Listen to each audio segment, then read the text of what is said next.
Okay, good evening, good afternoon, good morning, whenever you are watching this presentation, and welcome to Embracing Your Feminine Flow. My name is Mary Taylor. I am your menopause rock star, powered by crystals, oils, and juice, and I'm here to show you and empower and enlighten you as to how you can get the most from your feminine flow. So this evening, this afternoon, this morning, whenever you're watching, is a real opportunity for you to pause, breathe, and smile. And I don't think we do enough of that.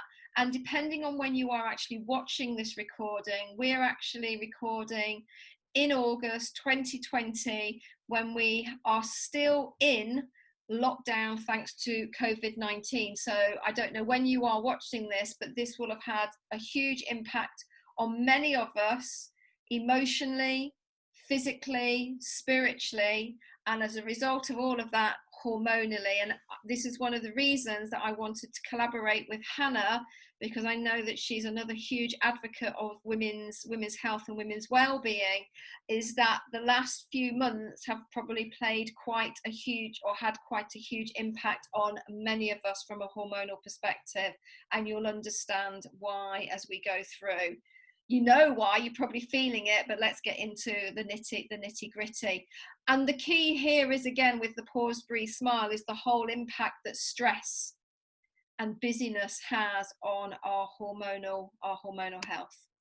So I love this quote. It's by a gentleman called Patrick Holford. He is British. He has written lots and lots of books on all aspects of nutrition, hormonal health, mental well-being, supporting cancer, all those kinds of things. And as he says, the female body has developed a natural monthly rhythm in which its hormone levels ebb and flow.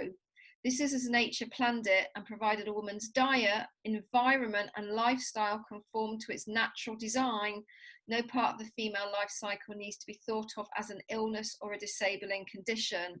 And I think there's some real key parts to take out of it. Is one, we should naturally flow through the month, and two, we do need to consider our diet, environment, and lifestyle. And this is one of the key problems with being a woman in today's modern world, is that we're not actually designed. This is not our natural design. This is not our natural way of living. And certainly the last 4 months have pulled us even further away from that. Or maybe for some of us, because it may have stopped the busyness, it may have meant a slowing down. And I know that's not the same for everybody, but you know, for some of us, it may have actually brought us a little bit more in tune and in line. But the whole key is our menstrual cycle isn't an illness. It's not a disabling condition, although I know there are times, and I am somebody who has suffered with endometriitis, where it certainly can feel like that. And I've worked with a number of endo clients and women with PCOS, and you know, they would beg to differ. But again, it shouldn't be. It sometimes does happen. So just again, a little bit of background. So as I say, I've worked with women through all phases of their life cycles, from supporting girls as young as 10 and 13 to get started with their menstrual cycle. And again, I've done a lot of that through helping mums with the diet, through looking at using essential oils as a natural way to support the body. I've supported fertility, prenatal, postnatal, breastfeeding mamas. We do a lot of work with children, supporting, you know, new babies with their tummy upsets and helping them with their sleep, etc., etc. And then all the way through again to, you know, just being a mum. And again, we know we have an argument, there's no such thing as postnatal, because once you've had a baby, you're always a postnatal woman. And again, there's no such thing really as postmenopause. Once you've gone through the menopause, you are always a postmenopausal woman. You know, you are always in menopause, so to speak. So we want to be clear on what some of this terminology means. And what's always interesting is if we don't look after ourselves postnatally, maybe we've had a tear and we've not thought about it, maybe we've had C-section and we've not looked after it properly, and had some of, you know, people like Hannah's amazing scar work to support us, or some of Hannah's amazing work to support us with pelvic floors, we then find as we come closer and closer to our menopause, all of a sudden we start to feel a bit leaky, or we start to get hip pain or discomfort, and all of that could come because we haven't followed good postnatal well-being. And I saw something today and I thought it was so apt, that postnatal recovery is not the same as weight loss, but many of us treat it in that way. So basically this evening, ladies, or whenever you're watching this, you are in safe hands. So let's get straight in there and understand what's a hormone. So it's a regulatory substance produced in an organism and transported in tissue fluids such as blood or sap to stimulate specific cells or tissues into action. So there's a couple of things in here I love. One, the fact that hormones are in plants, so they're in the sap of the plant. So, that's another great reason for getting plants into our body, not because they give us the hormones, but the chemical constituents that they have in them, because plants are chemistry as much as we are. Our body recognizes them, and that then helps the body to do what it wants to do. And again, the fact that we need hormones every moment of every day of our lives, right up until the day that we die. So there's no such thing as saying, I don't need to know about hormones, because it doesn't matter how old you are, we all do. And obviously hormones aren't just the sex ones, but we're going to talk about them predominantly this evening. So did you know that there are 4 phases to the menstrual cycle? Did you know that your menstrual cycle is split into 2 halves? So you have the first half of the cycle, which is the follicular phase. We have ovulation, which, if you have a normal cycle of about 28 days, is round about day 14. And then we have the second phase of our cycle, which is the luteal, and we're going to go into all of this in a lot more detail. So fundamentally, the 4 phases are menses, the follicular, ovulation, and then the luteal phase. And if you look across the top, you can see that we've also given this some names like the why phase, the how phase, the do phase, and the what. You could also look at this seasonally if that resonates with you. So menses is our winter. It's when we should get quiet and still. We then come into spring as we come out of menses, ready for our summer, which is ovulation. We then have late summer and then into autumn in the second phase, back into winter. And so we can follow the seasons. And again, you'll often find, and this is something new that I'm just starting to explore, so I'm not going to pretend I know anything too much about it, linking it to the cycles of the moon, because I only just realized a few weeks ago, and I remember making an absolute, well, at the end of the day, I was completely like, oh my goodness, I didn't realize there was a new moon every month. So that which made a few of my moonology friends just chortle. So we're going to look at all of this in detail. So let's get started. The 4 phases. So the menstrual phase, this is our Y phase, and it will all make sense as we go through the whole thing. So the hormone focus here is progesterone. At this stage, when we're in the menstrual phase, progesterone production drops off as the corpus luteum disappears, triggering the shedding of your uterine lining, aka your period or the bleeding phase. After this, estrogen then peaks and drops, stimulating your hypothalamus to prepare for another cycle of ovulation. From a body focus perspective, obviously, there can be two things going on here. There could be possible pelvic cramping, low backache, fatigue, and craving. Some people may feel a sense of relaxation and relief.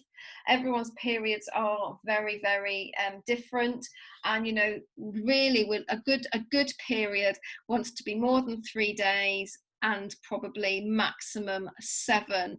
Anything less than 3 days, even though it feels good, and this was always my problem, I had very, very short but incredibly heavy, intense periods. And anything more than 7 days of bleeding, obviously both of those would need further investigation.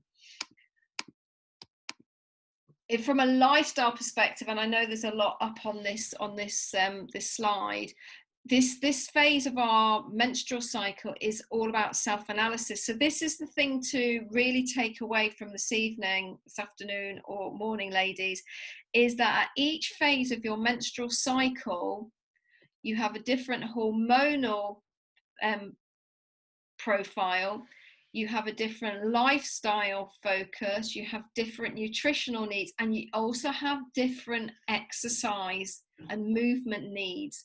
So that straight away is a clue as to why some of us may feel like we're pushing a rock uphill the whole time, because we're trying to flatline, we're trying to do the same thing all the way through the month. Whereas I'm hoping that what you take away from this workshop, this presentation, is that actually you can get more intuitive. You can get more in tune with yourself and recognize that actually at different times of the month, you're going to have different focuses. And once we really get in tune with that, that's when we harness the power, that's when we get in our flow and we actually achieve more. So self-analysis and course correction are dominant. Communication between your right and left brain is more powerful. And as I say, this is when you're most likely to get those clear, intuitive gut messages. Right. This is checking in and listening to these subtle messages, especially if every month they're coming up with the same thoughts and worries and fears. Sit with them. So sit with them, and we'll look at them in the what phase later. It's also a great time to say no to RSVP, so you stop being a last minute letdown. You know, who doesn't make all of the go, yeah, I'll be there, yeah, I'd love to do that, and then it happens to be slap bang in the middle of your period, and all you want to do is lie with your legs up against the wall and a hot water bottle on your tummy. So again, it helps us, once we start tracking and monitoring our cycle, to be able to manage our appointments, because I would rather say no than be a letdown. You know, that they are too, it's much easier to say no and set very clear boundaries than it is to be last minute let down. So you may also feel restless and dissatisfied, and this is perfectly normal. So instead of feeling overwhelmed, take advantage of this phase to identify which areas of your life need your attention. You can then use the other weeks in your cycle to address these issues in a variety of different ways to help you come up with the best solutions and improvements for you. Mary? Yes. There's some people in the waiting room. Oh, is there? Okay, I'm so sorry. No, right. It's okay. Right, I need to come out of that. Yes. Let me just...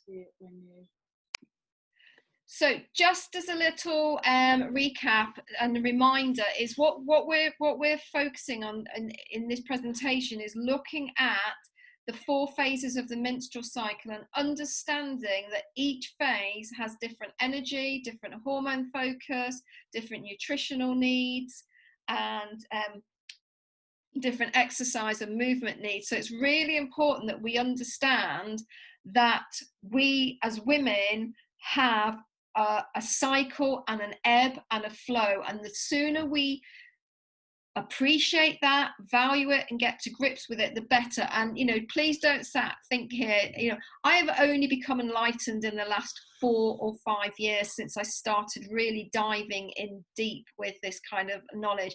And now that I have, and I'm on this mission to share it with as many women as I can. So again, thank you, Hannah, so much for inviting me to connect with your community, because the more we understand this, the better we're all going to start feeling. So one of the things about the menstrual cycle is this can be a time that when we're feeling tired, we've got a drop in energy. You know, for many of us, it's a time to, as I say, if we think about it from the winter perspective, if we think about it seasonally, it's a time to go quiet, get still. And also what's really important to understand, ladies, is the more quieter, or the quieter and the more still we can be during our actual period. And, you know, for some of us, that's probably maybe only about 2 or 3 days. Don't shout at me if you're somebody who's got a 7-day period. But, you know, even with that, that's just, you know, if we can get quiet and still, say no, just spend this time allowing the body to recharge, to, you know, regenerate, we will actually get more done in the rest of the month than plowing through and just, you know, holding on, doing that white knuckle ride through our period. So, you know, it is almost a signal for women to get still, because women have this sort of monthly cycle, Men have a 24-hour cycle, so men tend to, recharge overnight and then get back on with it, whereas we need this sort of full 28 cycle. It's what makes us uniquely woman. So this is a great time for scaffolding. So for all the super women watching and listening, this is a time to know that you need to take your cloak off and you need to ask for help and support. So do you need help with childcare? Because once you start tracking your period, you'll know when it is, and you will know to ask for childcare and support. And if you are somebody who is maybe on contraceptive of some sort and you still have a bleed, then you've noticed that your energy still drops, just to be aware, ladies, when you're bleeding on oral contraception or any kind of contraception, that you're not having a period. It's not a normal period as such. And so one thing I will say about that is, if many of us use it from a contraception perspective, but if you've been using it, which is what I was doing, to support painful and heavy periods, please be aware that if you're not making some of the changes that are required around the reason for those painful periods, when you come off the pill, you may find then it's harder to conceive. You may find your endometriosis comes back. It may have an impact on your menopause. So this is something that we need to be very, very, very mindful of. But here are just some ideas for what we call scaffolding. Making sure, are you doing food prep? Have you got your water on hand? So when the last thing you want to do is actually, start cooking all the meals and all the rest of it, then, have you got some stuff in the freezer? Bags packed, that's school bags, that's, bags for work, etc., etc. Who are your cheerleaders? Who can you go to for support? Sleep. Cannot emphasize enough the importance of sleep, and we'll talk about that a little bit more. Massage, obviously, Hannah and I, huge advocates of massage. For me, massage is not something you have once a year at Ragdale Hall. Other health spas are available. It is something that should be part of your well-being strategy. Then simple things that you can do daily, like lymph drainage, skin brushing, just to give yourself that little bit of self-love every day, but obviously help with that circulatory system. And also, knowing it's okay to rest, that it's okay to stop and recharge. So let's have a look then at food. So this is where, at this time of the month, as the body's undergoing very intense process, namely eliminating the line of the uterus, we want to be looking at, key nutrients, anti-inflammatory foods. So sorry, that isn't chocolate and cake. It's getting your green leafies on, lots of herbs and spices like turmeric and cinnamon, and all those, a lot of the delicious Asian spices as well. I love cardamom and oregano and so on and so forth. And omega-3s, I'm a huge advocate of supplementing with omega-3s.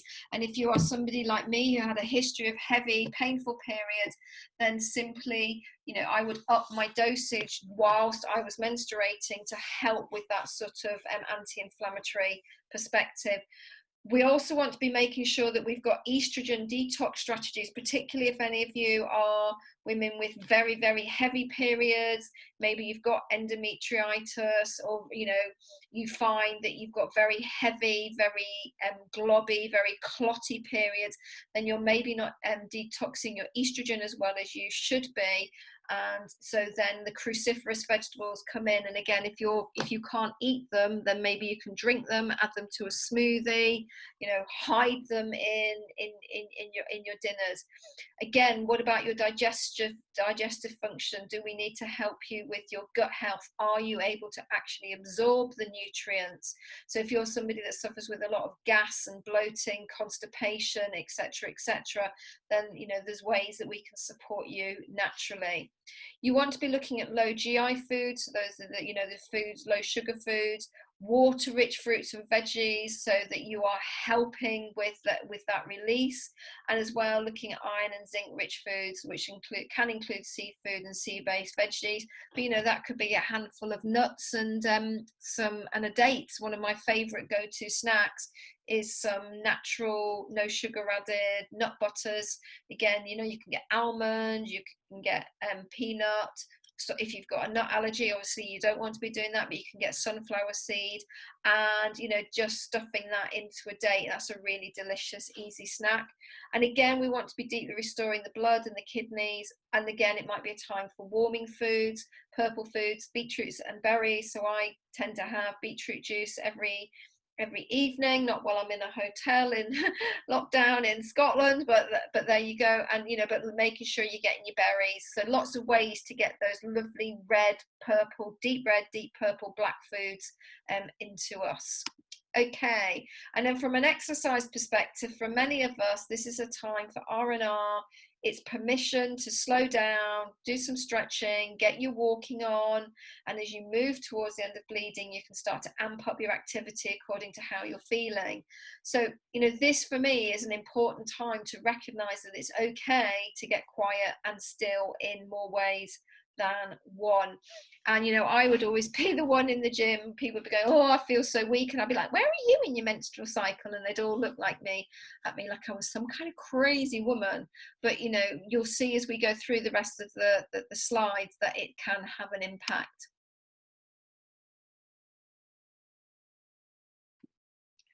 Okay, so now let's look at the next phase of our menstrual cycle. So we've now into the late phase of the follicular, so in the second half of the first half, just to make, what's she trying to tell us? So now our hypothalamus signals to our pituitary gland, so lots of science for those of you that know your science and want the science, to send follicle stimulating hormones, so FSH, to your ovaries to release another egg. Estrogen increases to thicken your uterine lining so it can host an egg. Physical energy increases throughout this phase, and you may sometimes feel restless. This, if we think about it, we're coming out of our winter and into our spring. Our creativity, this is new beginnings. This is a time to direct your energy into stimulating projects and work at home. Plan brainstorming and save your most mentally challenging assignments for this week, because this is when you're most predisposed for problem solving. Emotionally, you feel outgoing, upbeat, and revitalized. You're most open to socializing and new experiences. This is the phase to look at what was annoying you in the luteal phase. Think of this as how to set yourself up for success stage, but be aware, because in this phase, particularly as we come towards ovulation, we get a big spike of testosterone, and that can make us a little bit risque. It can make us a little bit restless, and it can make us just maybe do things that we wouldn't normally do. It will also make us agree to things that we wouldn't normally agree to. This is when we're at our most enigmatic. So this is when your partner can ask for, the golfing holiday, the weekend away with the lads, the la la la, and you're like, yes, of course, my darling, whatever. And then 2 weeks later, you're wanting to poke them in the eye and say, who agreed to this? And you did, because you were in your spring warrioress, bring it on type time of the month.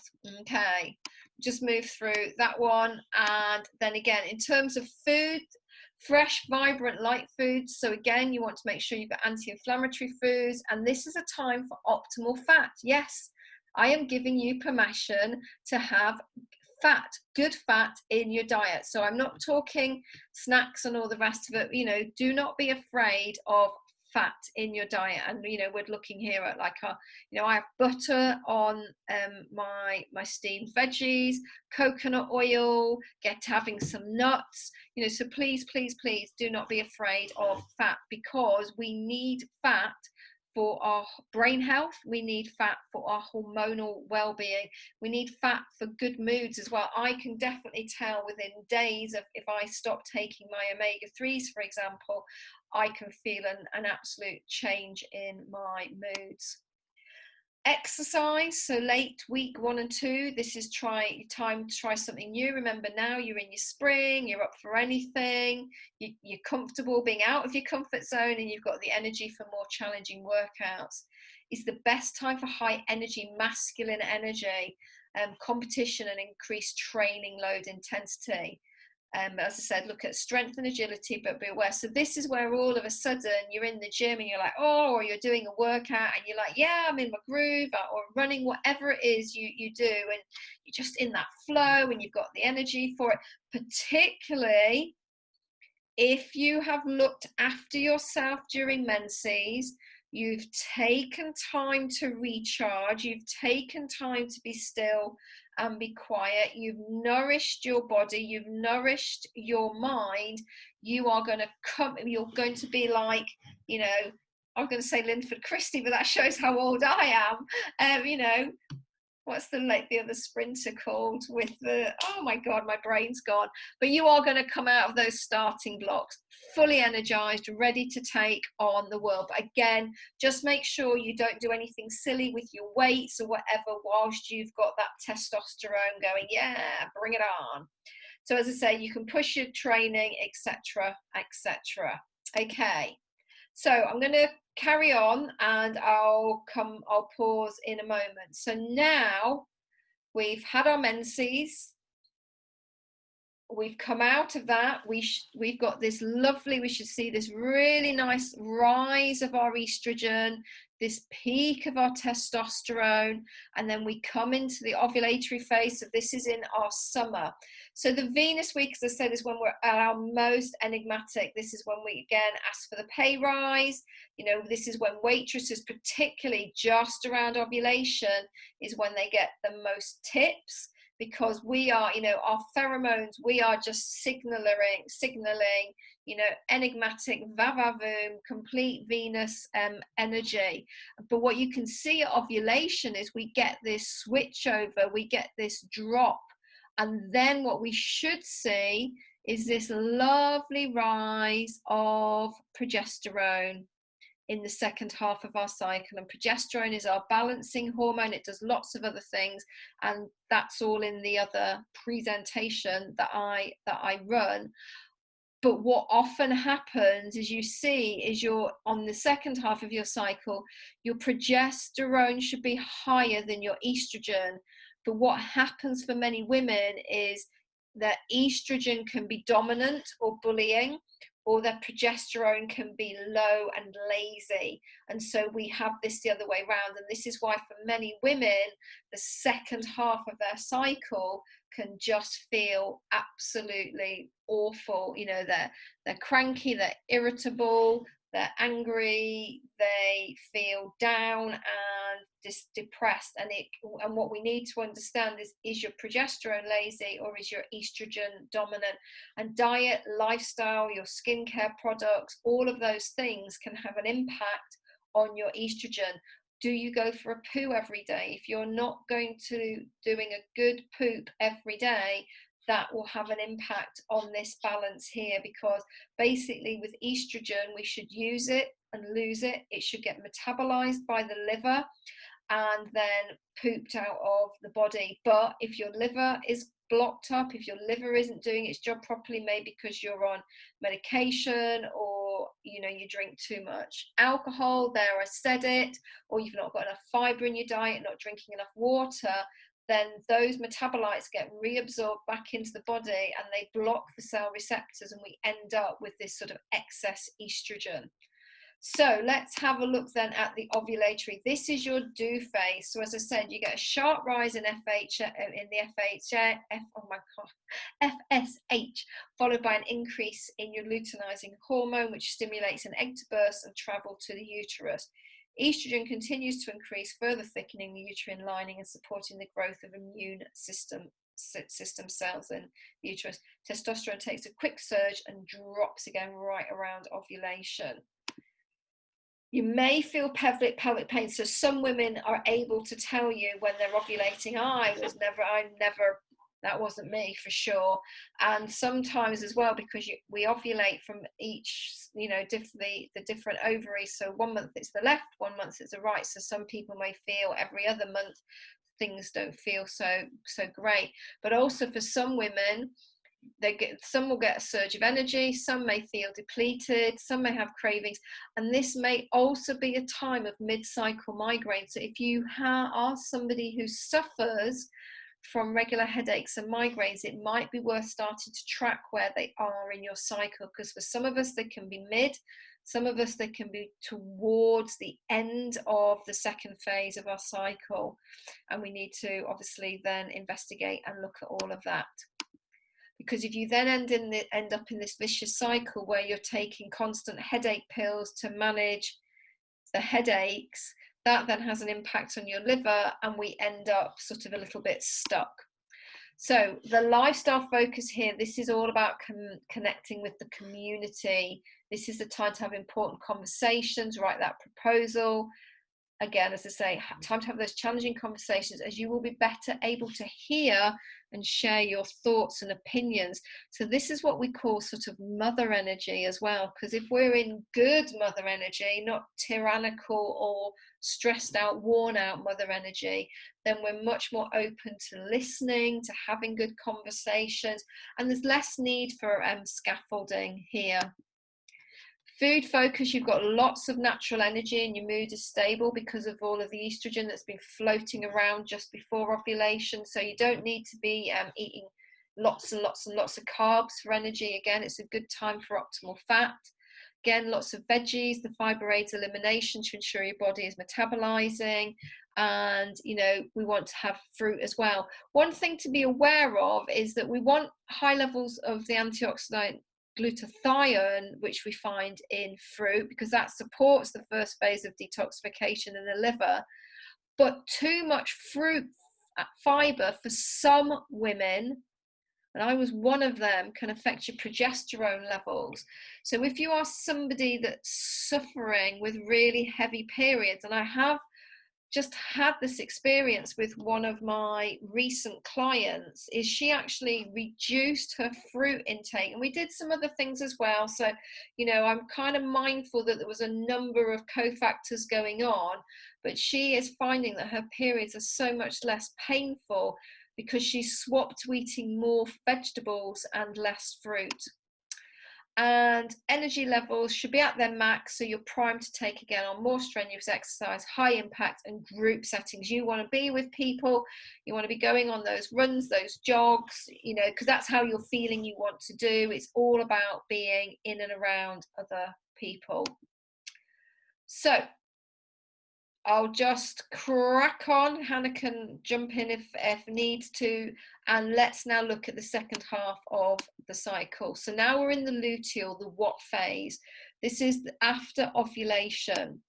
So again, key points to take out here. If the egg hasn't been fertilized, then the corpus luteum is reabsorbed into the body. Progesterone production will soon halt as a result, triggering your period. Physical energy can start to decline and premenstrual symptoms may develop towards the end of your cycle, but for some women it can literally be on that switch over.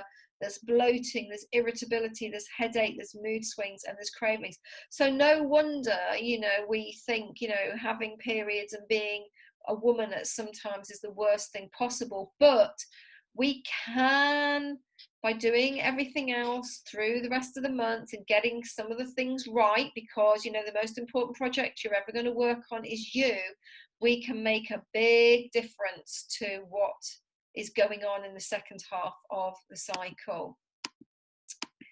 So here are awareness, attention and comfort are key now. So if we think about this, this is, we're now moving sort of into our autumn phase, and the corpus luteum is being reabsorbed. So if we think this is like, you know, autumn, we start to lose the leaves on the trees. We think about harvesting. We want to start nesting, you know, all of a sudden now we want to put all our Tupperware pots in the right order. 2 weeks ago, everything could be everywhere, and now it's like, nope, everything needs a place. So again, because of the particular ratio of estrogen progesterone, you may notice things you didn't notice before. You may also feel your true self being disrespected. So this is where all of a sudden, for all you busy Wonder Woman women out there, is, you know, you've been looking after everyone, go, go, go, go, go. And then all of a sudden you get to this phase in your cycle and you're like, why is no one looking after me? Why am I the only one that's doing stuff? I'm doing all of this. No one cares. No one's looking after me. What's the point? What's the point? And again, this is quite normal, but what we invite you to do is don't lose it during this phase. Hold on to it. So this is your what. What is it that's making you feel so disrespected during your menses? Think about why, and then you can do something about it when you're in that much more sort of spring and summer energy. In fact, I'd probably wait more for around ovulation and maybe have the conversations with people saying, you know, this is how I'm feeling. I don't want to be feeling like this. Can we, you know, maybe do stuff together? Can people please pick the washing up and put it in the right place? And so, you know, this is about having those honest conversations and not being afraid to have these conversations. You'll share this presentation with your partner, with your sons, because again, you know, I think men need to be educated as much as we do. Yes, women are from Mars and men are from Venus, or if it's the other way around, I'm not sure. But, you know, we genuinely are, and that's okay. But the more we can talk about it and honour each other and understand what's going on, and then the more importantly, you know, the men can understand our cycle and how they can support us. So unfortunately, when you say to them, please don't bring me chocolate, and they don't, we then don't bat their heads off. Okay, but also this is a good time for prioritising administrative duties and maybe slowing down on social engagements so you won't needlessly feel exhausted. So if we think about it like a plant or, you know, a tree, we've got this, you know, autumn where we're losing the leaves and everything's starting to go quiet. Then we get really quiet in the spring, but there's still stuff, sorry, in the winter stuff goes on. And then we've got the whole of the spring, the whole of the summer, maybe into early autumn to be full energy, enigmatic, go, go, go, go, go. And then we need to buffer it. So, you know, that again, as for me, is a huge takeaway for all of us. Get in tune, honour your body, honour your cycle, honour what is the natural rhythm and flow of a woman, and you will actually achieve far more than trying to flatline and white knuckle your way through the whole month. So in terms of food, yes, quite naturally now there will be some sugar cravings. So we want to be looking at foods that are rich in B vitamins, which help promote progesterone production. Again, green leafy vegetables, cruciferous vegetables. Just go be the detective. Maybe you need to take a good B-vit supplement. Foods rich in calcium and magnesium, and this is why I make my own raw chocolate, and I'm quite happy to make my own raw chocolate drinks as well. And again, green leafy. So again, you keep seeing why now it's like, get those green leafies on, ladies, and if you don't like to eat them, drink them. You put some spinach into a smoothie, you can't even taste it. High fiber foods are going to help your liver and large intestine, flush out estrogen, and healthy natural sugars. So roasted vegetables, maybe using some bananas. But again, you know, let's be realistic, recognize what's going on. But again, if we get all the other components right, our cravings should be less. But if you're going to eat the chocolate, enjoy the chocolate, get the best quality chocolate that you can, and don't feel guilty about it. It's that easy, she says. Ha ha ha. Okay, exercise. Again, you might feel have lots of energy in the first half, but as you get towards the second half, that's going to dip. Time for walking, Pilates, yoga. You know, these are not cop out or easy options, and sometimes though, you might want to just check in what kind of Pilates and what kind of yoga. And again, if you are somebody, and again, this says, you know, focus on your training details, but this could be in any walks of life. You know, look at, you know, psychology. Maybe you're going to spend some time planning. Maybe you're going to train. This is not the time or this is the time. So maybe, you know, you felt bloated, you felt irritable, you're like, right, that's it, I'm going on a diet, I'm going to do this sport, I'm going to train 5 times a week. Well, whoa, how about we actually look at thinking about what's realistic, what can I plan in, what's coming up for me in the month, mapping it all out, getting it all ready, so as you come out of menses, you got it all mapped out, all planned, ready to rock and roll, and you absolutely go for it and feel amazing, rather than trying to start it during this phase of your cycle when basically you're just not going to have the energy or the mind space to do it. So let me just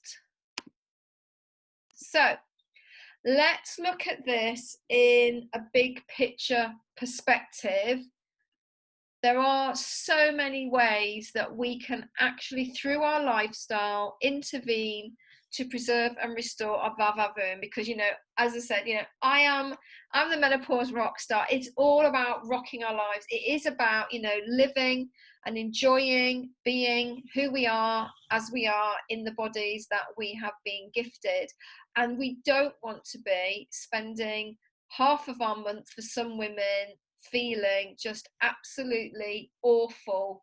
So lifestyle interventions, review your diet. If you need help and support with that, that's something that I can do, that Hannah can maybe, sorry Hannah, it's the one thing I don't know if you do nutrition consultations. No, I don't know. Okay, no, that's fine. We've also got somebody who, if you really want to dive deep into your hormones, then we've got somebody who can do Dutch testing, which is the absolute gold standard of hormonal health. And they literally test everything, and then you get a full consultation, and they will literally tell you where your hormones are at, where you are from a what vitamins you need. They really dive deep. But fundamentally, if you're not at that phase, or you don't feel that's where you want to go, everything that I'm sharing in terms of lifestyle interventions are going to be really, really supportive to you. Reducing your toxic load. So this for me again is where, you know, swapping to using natural scents, like, you know, for why I've become such a fan of essential oils, is because I, you know, as I say, I had endometritis, which is an estrogen dominance condition. It's also now considered and classed as an autoimmune condition. So I wanted to do everything I could to reduce my toxic load. I did go on the Marina coil because that's what I knew at the time, and it worked very well for me. For some women that isn't an option, but fundamentally for all of us, because we want to be loving on our liver, is we want to reduce our toxic load. So we want to look at our skincare, we want to look at our makeup, our hair care, what's in our house, our home, in terms of, you know, cleaning materials. And also reducing our toxic load is about the people that we surround ourselves with, who we spend time with, and also how we talk to ourselves, because our own toxic, or our own constant beating and berating of ourselves, can have an impact on our vavavoom. Rest-based living. So that is fundamentally understanding that we cannot go all the time. And as I said, as a woman that's maybe just a little bit ahead of some of you, trust me, I went, and then I went break. And I don't mean as in I put the brakes on, I meant as in I physically broke. You know, it is not good to constantly be on the go. And so rest-based living is about learning how to go with the ebb and flow, to know it's okay to say no to doing everything, knowing that, you know, you do need to take some time and not constantly fill every hour of the day and on every weekend. Sleep and sleep hygiene, so important to all of us. So, you know, there's a huge advocate of laptop curfews, blue, you know, turning off all your blue lighting. I now have actually taken all social media, emails, everything off my phone. The only thing now that's on my smartphone is WhatsApp and text messages, and obviously you can call me, because I was just using my phone too much, and it was too easy to scroll through and have just one last look before I was going to bed. Essential oils for me, again, are a great way to support with your sleep of all ages and creating a really lovely bedroom environment. You know, the diffuser gone on. I've even come up here in a hotel for a week. I have my diffuser with me.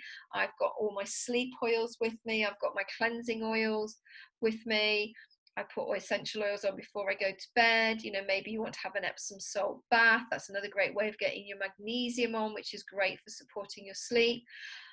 Joy and laughter. We cannot underestimate the importance of joy and laughter in your day. And they've actually done some research showing that it was Japanese research showing that people who were on diabetes medication, so on insulin injections or tablets, simply by watching a film for an hour, which made them laugh out loud, when they retested their blood glucose levels after they'd eaten a meal, their blood glucose levels were lower than people who had watched a really, really boring film or documentary. So that's really, really interesting. And again, you know, joy and laughter is something we absolutely advocate. And one of the things that I've noticed through lockdown is I hadn't been doing enough joyful and enough laughter, and I've started to notice myself, you know, laughing out loud and really focusing. I really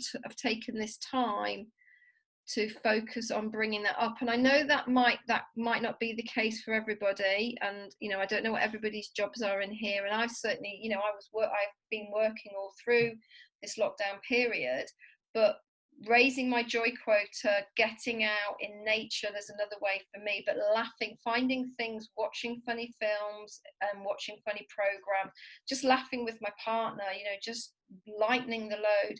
Getting out in nature, again, cannot underestimate the importance of that. And again, we've come through this very interesting period. Thank goodness I had a dog, so I had to get out every day, but really getting out and in tune with nature is so important for all of us for so many various reasons. Laptop curfew, I've spoken about.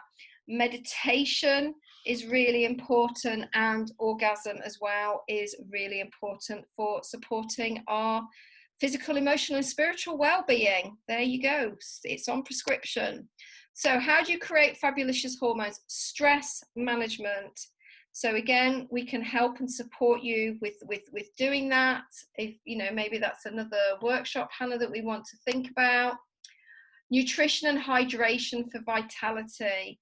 You really can support your hormonal well-being through your nutrition and through your hydration. Movement for life. So it's not just about going and doing the spin class or whatever. You know, we need to be moving every day. As human beings, we were designed to move every day, and this is where, you know, those 10,000 steps that's the other. I do have a step counter on my phone, because for me, again, movement is so important for my mental, my physical, my emotional well-being. So we need to be moving throughout the day. One of the things I sometimes get some of my clients to do is to put a timer on their phone, and then literally every hour it goes off, and they have to do a minute of squats or a minute marching on the spot, or they just have to get up and move and go and grab themselves a drink, but just to get them moving. Because what a lot of people again found through lockdown is they were actually sitting more than they had been, because when you're not in that office environment, you know, they were just sat at the dining room table all day. Self-care rituals.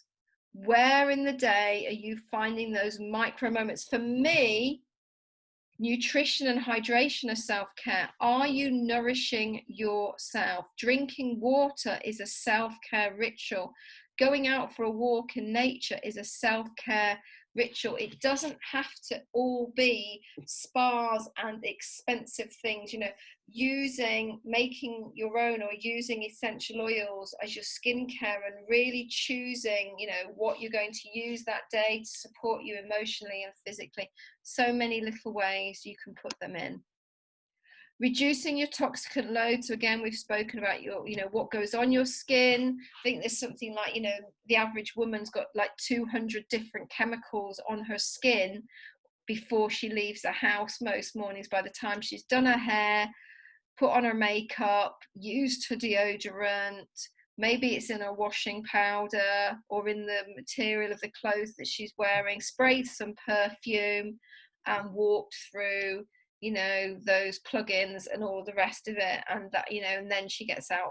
Our home environments are actually more toxic from a overload perspective than the environment sometimes. Track your cycle and your energy. So again, this is something I advocate that all of my clients do, so that you are actually getting to know your cycle. And as I say, if you're on contraception of any sort, then fine, just still track, get in the habit of doing it, noticing does your energy, does your mood change, and do that for at least 3 months to see if you see any patterns. Go and be your own detective. And again, for me, it's all about plant-based solutions. So whether you eat them, drink them, get out in them, smell them, or use them as your skincare and your hair care and your home care products, the more plants, getting plants into your home, spending time in the garden. There's so much research now, and I think a lot of people have got into their gardening over this lockdown period, but of the benefits of being out in nature or even gardening on your mental health as well.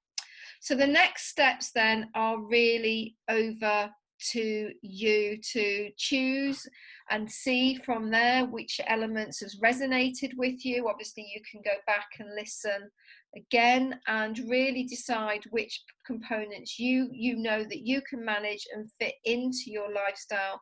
And it's always about one step at a time, or baby steps.